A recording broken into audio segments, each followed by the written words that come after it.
What's up, Warriors fans? It's your main man, Max, here from Warriors Latest. As always, like and subscribe if you like what you hear. And after the last 24 hours, we got a lot to talk about when it comes to Dub Nation. And the biggest thing that's been the most frustrating thing for me has the Warriors play it slow game cost them one of their biggest targets. And that target, as we all know, is DeAndre Ayton. Now, had the Warriors signed Ayton, it would have been a hand-in-glove fit. He would have played the middle, he would have gotten things done, but unfortunately, he decided to go with the Lakers because the Warriors were playing it slow. And I get the Warriors playing it slow, like from the standpoint of their own free agents like Jonathan Kuminga, but they got to start attacking when it comes to guys that'll help improve their roster, help them get better in the short and long term, and at least provide some youth that will at least help them in the playoffs when they got teams that like the Thunder and the Rockets who are getting younger by the day and adding more talent while the Warriors are standing pat. Now I get the idea of seeing how things play out, but we're into day 4 of NBA free agency and the Warriors haven't moved an inch. Yes, there's been a lot of slow movement when it comes to, say, this Jonathan Kuminga deal, and that's fine, but they need to at least make some moves to at least show the fans that they care. This has been rough to watch. I mean, in the first day, I understand not doing anything in the first day. The second day, all right, let's see a little bit of movement, signing a two-way player. Third day, I expect at least one good signing, even if it is the likes of Al Horford or, God be it, DeAndre Ayton before he signed with the Lakers. But give me something, because the team's going to continue to miss out on big targets if they don't make a move. And if they don't make a move, I mean, we're stuck in the same situation that the Warriors were in last year, and that is just good enough to make it to the second round, but not a true title contender because they lack these serious needs that in center as well as a serious three-point shooter outside of Steph. And right now the Warriors aren't really doing anything to address that, and it's just frustrating because, all right, first, it's DeAndre Ayton. What's next? Are they going to lose out on maybe another top target? Say they want a Lauri Markkanen on the trade market, but hey, the Jazz may acquire somebody in the meantime that makes them rethink their position on Lauri, or they acquire somebody else that makes them rethink their position on, say, John Collins or anybody else that the Jazz have to offer. We saw what happened. It's like, okay, the Jazz bought out Jordan Clarkson. He immediately went to the Knicks. Jordan Clarkson would have been a great piece on the Warriors, but they just didn't make any moves on it, and it's getting a little annoying. But that being said, I have heard some other rumors that get me even more frustrated. And the biggest one has been that there's a potential sign and trade with Sacramento and Detroit involving Jonathan Kuminga.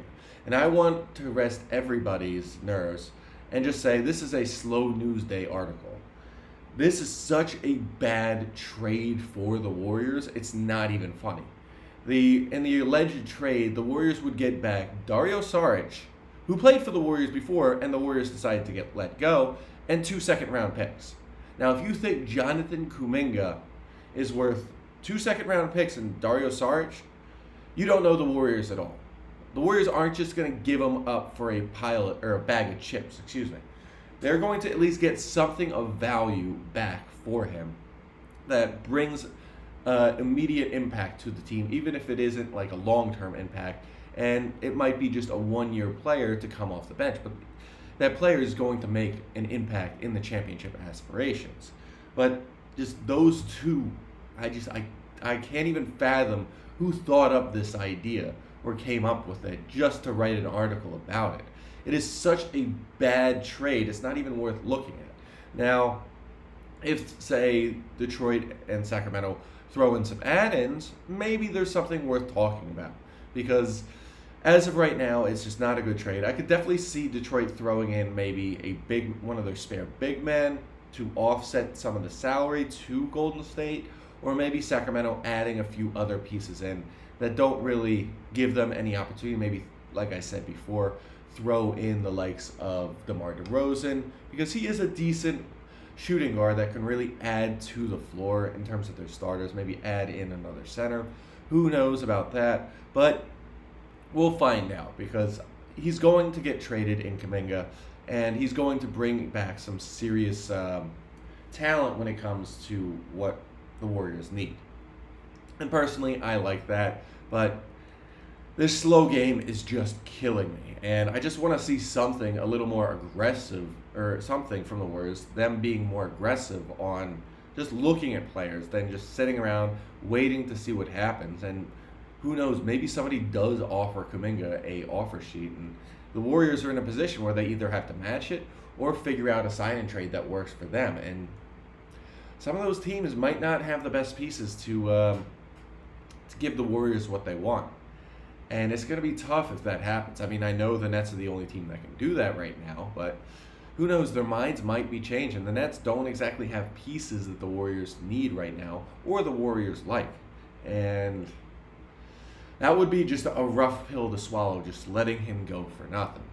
Now, one of the other rumors I heard was kind of a favorite, but it's just not, it's a pipe dream. And that's Dame Lillard potentially signing with the Warriors. Now, look, we know that Dame is from Oakland.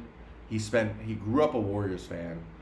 I mean, you ever see that movie Fruitvale Station? He knew the guy that died in that movie, the guy Michael B. Jordan played for. So he's got a real connection to the Bay Area. But let's be honest here. He tore his Achilles not 3 months ago. He's not going to do anything for the Warriors in the near term. Yes, he does have the potential to return maybe closer to the postseason, but the fact remains is he's a small guard. We saw what happened when you have two small guards on the Warriors roster. Even if they're superstars, like Dame Lillard is without a doubt a superstar. Steph Curry is a superstar. Chris Paul was a superstar.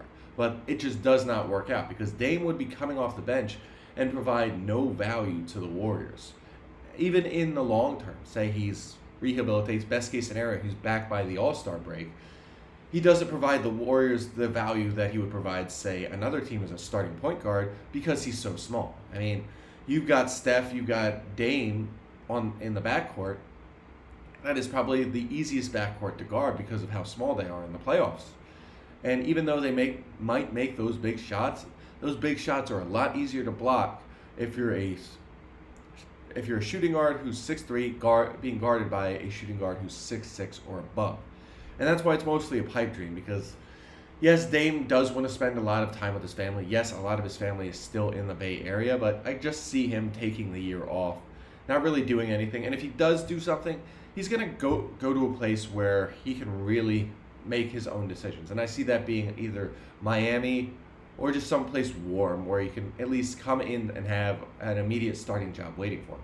He goes to a place like Miami, and we see that, okay, he takes the year off, becomes that Heat player that he's always wanted to be, ingrains himself in that Heat culture, and then next thing you know, he's the starting point guard next to Tyler Hero, Jamie Jaquez, and Bam and Kane Ware.